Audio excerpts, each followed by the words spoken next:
I don't think many Americans understand the level of threat that we have in this country from white supremacists, anti-government, and other violent extremists. What police suspect may be a possible hate crime. Tonight, there is breaking news from Kansas. And Good Morning America, you are looking at the scene of that deadly massacre. Police say this man verbally attacked a Muslim woman on a train. Federal officials say they've broken up a right-wing militia plot. Mother Emanuel AMA Church, Charleston, South Carolina. It looks peaceful now. And that when Good Samaritans came forward to help, he stabbed them to death. Plot to blow up a mosque and a Muslim apartment complex. But between 8 and 9 last night, a gunman walked in during Bible study, joined the group, and then suddenly opened fire. Free speech or die, Portland. You got no safe place. This is America. Get out if you don't like free speech. Death to the enemies of America. Leave this country if you hate our freedom. Death to Antifa. You call it terrorism, I call it patriotism. You hear me? Die. Welcome to Newsbeat, an unconventional examination of conventional wisdom. Newsbeat is produced and distributed by MP Studios, a division of Morey Publishing. Newsbeat. Listen, learn. Hey everybody, this is Mike Conforti, aka Manny Faces, producer of Newsbeat, where we meld investigative journalism and music to take an unconventional look at conventional wisdom. Newsbeat's brought to you by Morey Publishing, a New York-based inbound marketing and web design agency. Check them out at moreypublishing.com. So ever since 9/11, the U.S. government and mainstream media have stressed the imminent dangers of international radical Islamic extremism in Muslims, with trillions spent waging this ongoing global war on terror in response. Now, prior to those horrific attacks, the deadliest terror attack on American soil was the Oklahoma City bombing, which destroyed most of the Alfred P. Murrah Federal Building, killed 168 people, including 19 children, and remains the deadliest domestic terrorist attack in U.S. history. Timothy McVeigh, a white Gulf War veteran who was raised Roman Catholic, detonated that 5,000-pound truck bomb, and his only regret was that he didn't level the whole building. Though you won't hear much about this on TV or from politicians, in recent years, independent studies have identified domestic far-right extremism, which includes the white supremacist, anti-government militia, and so-called sovereign citizen movements, as a preeminent threat. In fact, almost 3/4 of extremist attacks in the U.S. since 9/11 were blamed on right-wing radicals, with a near equal death toll to Islamic extremism. Weighing in on all of this for us is Charles Kurzman, a sociology professor at the University of North Carolina at Chapel Hill. As though we are still in some ways stuck in this post-9/11 crouch, as though we're anticipating waves of 9/11. Award-winning journalist Mehdi Hassan. Anyone who thinks that terrorism is just about Muslims because of what's happened in the last few years is being ahistorical and ignorant. And Sammy Rangel and Tony McAleer, co-founders of the nonprofit Life After Hate, both former white supremacists themselves. I think because of how neatly packaged some of this narrative has become palatable for people who might otherwise cringe and say, well, I'm not willing to go that far, but I'll go this far. I don't think Charlottesville was a flashpoint. It was a wake-up call. And our special musical guest this episode is the incredible hip-hop fusion artist, Liquid. All right, here we go. This is Misunderstanding Terrorism, Exposing Radical Caucasian Extremism.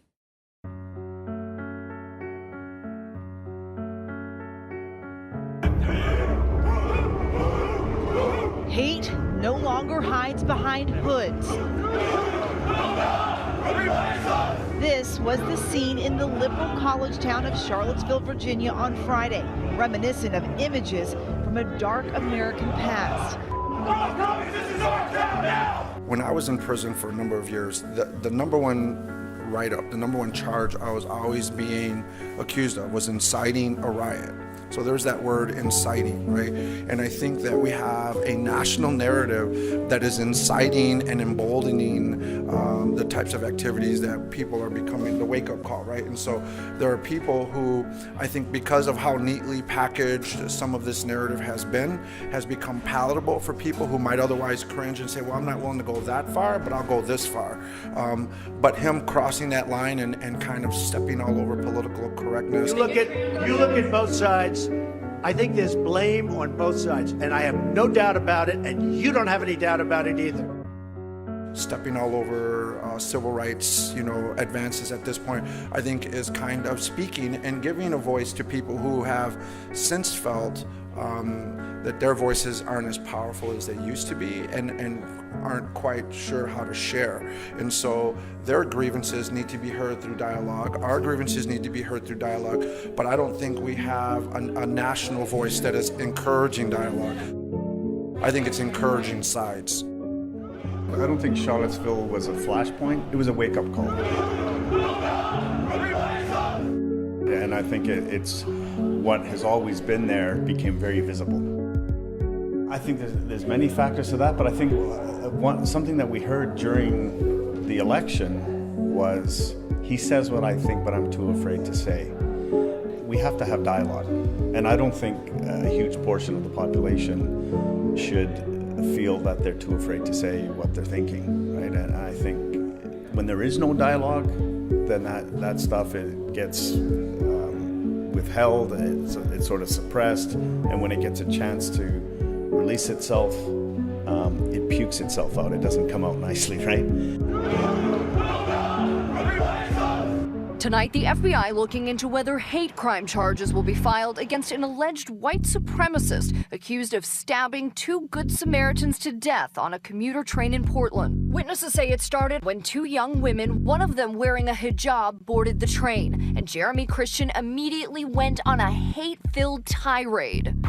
The surveillance photos of Dylan Storm Ruff are unremarkable, but they were crucial in his arrest for one of the worst mass killings in South Carolina history.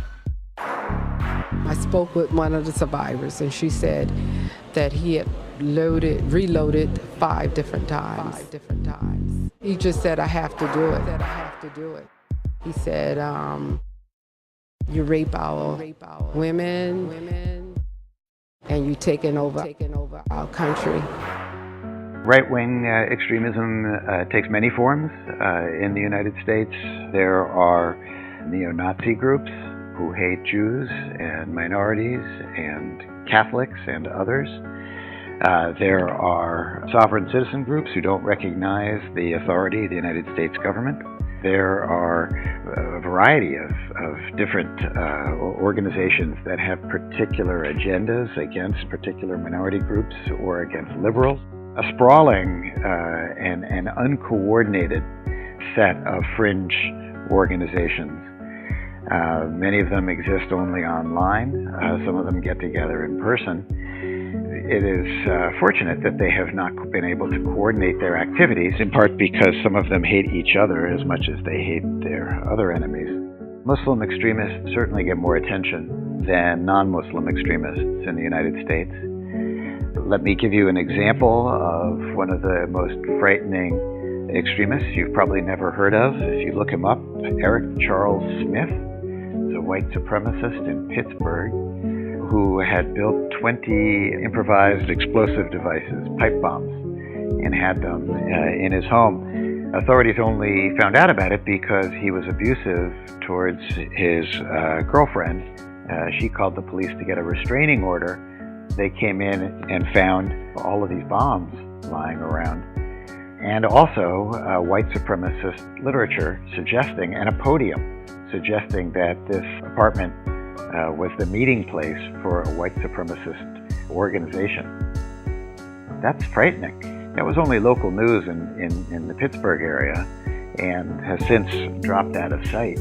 I suspect that 20 pipe bombs locked and loaded would be much greater news if he had been Muslim. The hands of time couldn't untie these thoughts that intertwine in my mind as we rise, watching the tides collide. Affirmative action and class action suits will suit you fine. Instead of working on your own, getting a job like mine. Got the left-wing commies conversing on their purposes. Women, Jews, gays, hijab wearers in their turbans. It's everybody you see, every category. America is inclusive to everybody but me. But what about me? I worked 3 jobs to get through college. Wasn't less fortunate, so couldn't get a scholarship. For straight white middle class, the world has a coup. Can't even smack a piece of ass without hearing me too. Can a tax-paying man have a beer and watch the Patriots without somebody kneeling to my flag degrading it? I've been stopped by the cops, but all lives matter. I'm alive cause I respect the law and treat them with manners. You should learn it, you deserve it. You're so worthless, so it's curtains. Won't be treated second class to a first-rate servant. When election day comes, I'm voting for Trump. I'll push you back in your place before you replace us. Our counterterrorism efforts in the post-9/11 era began with the concept of fighting a foreign threat. So we have this idea that this is part of national security, and this is part of our defense against outsiders who wish to do us harm. That model has maintained itself. That model continues to this day. And the threats from domestic terrorists, from non-Muslim violent extremists in the United States, just hasn't gotten that degree of attention. For example, within the FBI, there's approximately 7,000 agents assigned to counterterrorism duties. Of those, according to an audit from almost 10 years ago now, 335 were assigned to domestic terrorism. That's about 5% of the counterterrorism effort in the FBI being devoted to domestic terrorism. Yet the numbers suggest that those 5% are making far more arrests per agent than the 95% who are devoted to foreign international terrorism, the bulk of which is directed at Muslim extremists. The FBI does not report on a regular basis how many agents they have within each division within the counterterrorism effort. I'd like to see them be more forthcoming. I'd like to see more data on that. I was heartened by a question that Senator Claire McCaskill asked of the director of the FBI several weeks ago at a congressional hearing. She asked, how many agents do we have working on domestic terrorism? And the director of the FBI said, I'll have to get back to you with the exact number. Let me say first, I agree with you that the domestic terrorism threat is a very, very serious one indeed, and something that we spend a lot of our time focused on.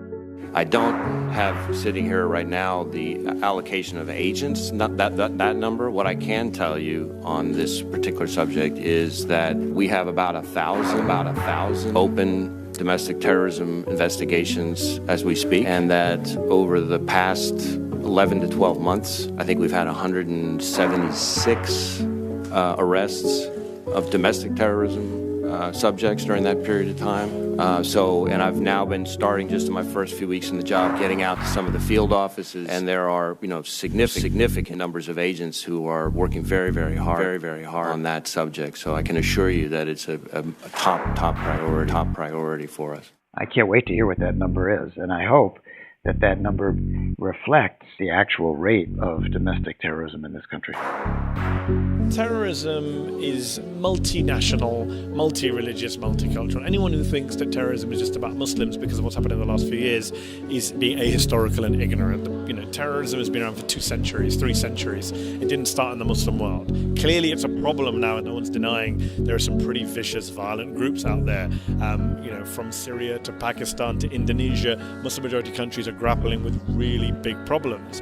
But to reduce terrorism just to a Muslim phenomenon is not just ahistorical, but actually offensive, because what you're doing is you're demonizing one particular community and saying this is a problem of yours, rather than recognizing it's a global problem.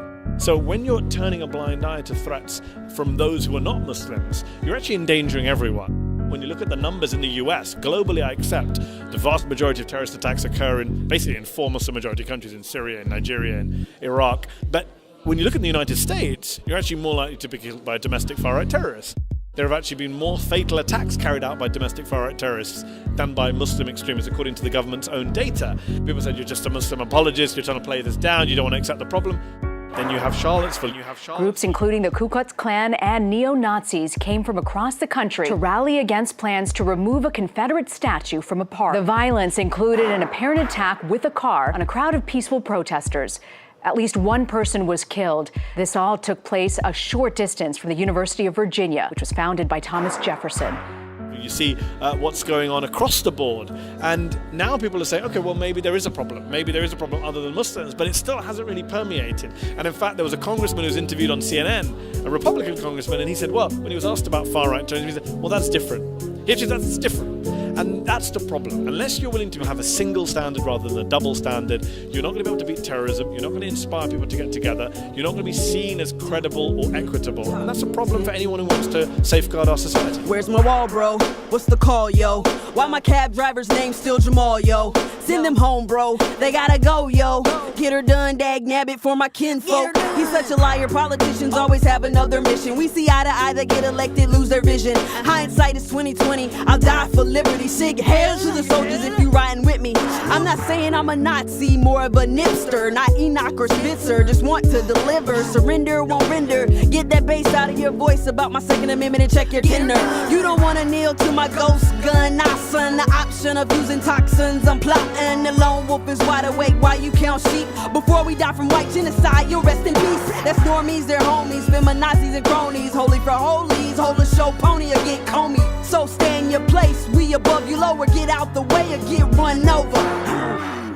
If we look at the numbers of incidents of violent extremism around the United States, the numbers of individuals involved from the right wing and from Islamic extremism are roughly similar. If you look at the comparison, this is from the government auditors. We've had 62 incidents since 9/11 and 106 fatalities by the white supremacist, anti-government, and other violent extremists. Compare that to 23 acts of violence by Islamic violent extremists. It's become a joke in the Muslim community. It's become a meme online. When a white far-right terrorist happens, we all joke, oh, when's he going to be humanized? When's he going to be given a mentally ill excuse? Look, if you believe the media, we should be so grateful that we're Muslims, because apparently we're immune to mental illness. It's actually kind of cool. Apparently Muslims don't get mentally ill. That's something to be happy about. Someone should do a medical study of us. What makes us immune? Look, clearly that is what you might call white privilege. The idea that if a white person carries out an act of mass terror, it must immediately be excused, indulged, explained. He must be humanized, there must be a mental illness problem,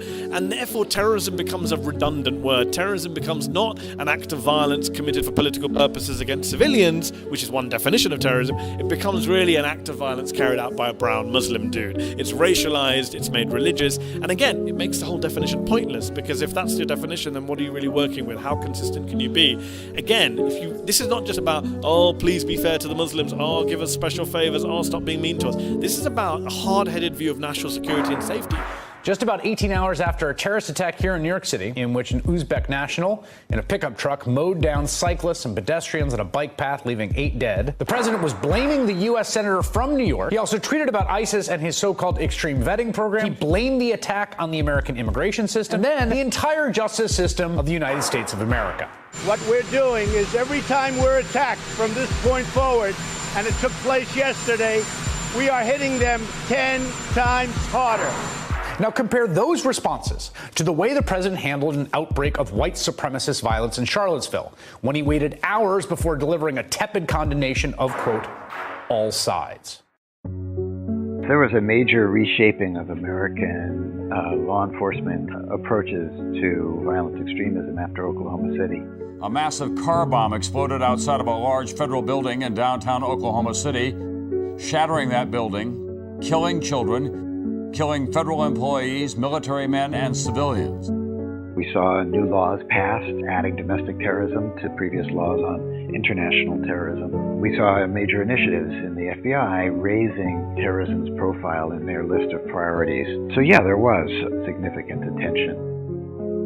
I think in more recent years, though, Islamic extremism has crowded out the priorities of a variety of other forms of extremism and of other threats to public safety in a way that's not kept pace with the changing landscape and the track record we've now experienced as years have gone by since 9/11, and no similar plots on that magnitude with that sophistication have emerged.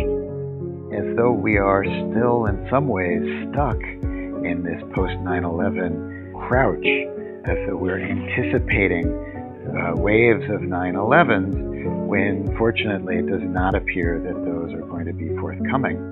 And at the same time, we have irresponsible political figures who are trying to claim that these illusory fears are real. They're trying to make people feel more afraid. And I think that is irresponsible. And instead, we should base our policies and base our public discussion on the actual levels of violent extremism that we've experienced in recent years. Not on our worst nightmares, which unfortunately we are all too proficient at envisioning.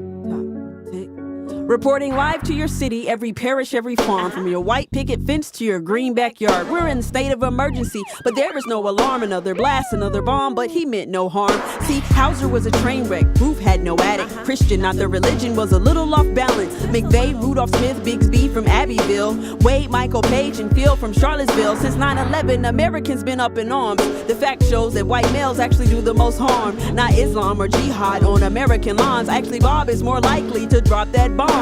85 assaults in 15 years. Every other month, another family in tears. America's vice is a little bigger than ISIS. Guys, his midlife crisis of white devices. He looks like you, could be a Jim or a John. Was likely bullied in school, a rough time on the job. See, we all been there, that's why we all don't care. We rather feed scare tactics than expose real fear. Are we clear? Newsbeat is produced and distributed by MP Studios, a division of Morey Publishing. The producer of Newsbeat is Michael Conforti. The editor-in-chief of Newsbeat is Christopher Twarowski. The managing editor of Newsbeat is Rashed Mian. The executive producer of Newsbeat is Jed Morey. Show notes are available on usnewsbeat.com. Subscribe today on iTunes, Google Play, or wherever you download your favorite podcasts.